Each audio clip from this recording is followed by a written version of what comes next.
Dans le cadre de la très captivante semaine développement durable, nous allons vous raconter le parcours de Pierre et de ses amis.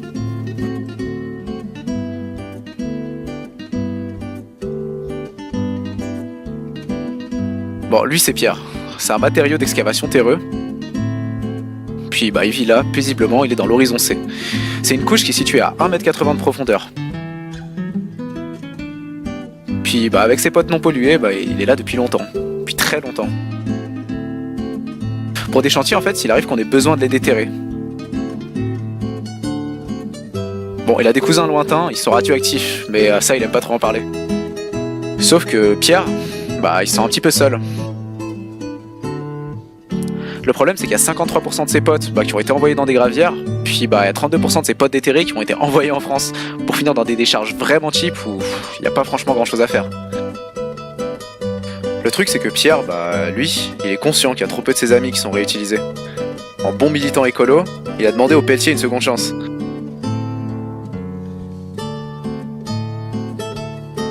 Lui, il se dit qu'il va directement être réutilisé.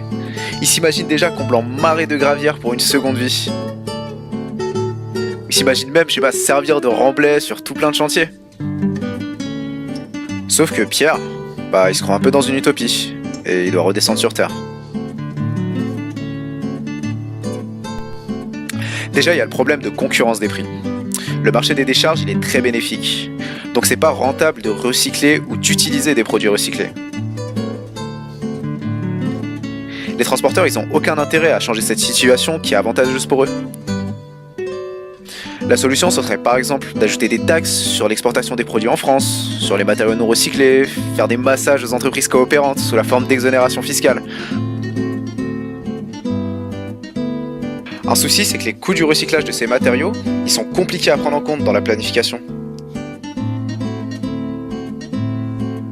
Une idée, ça serait de clarifier la responsabilité des maîtres d'ouvrage en indiquant la provenance de Pierre et de ses amis, puis d'inclure un plan de gestion des déchets dans les autorisations de construire.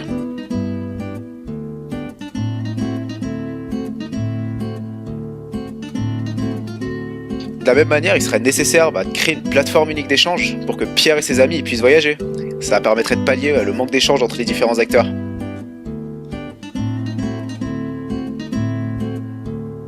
Pour rendre le tout un petit peu plus sexy, on parlerait plus de déchets recyclés, mais plutôt de matériaux valorisés.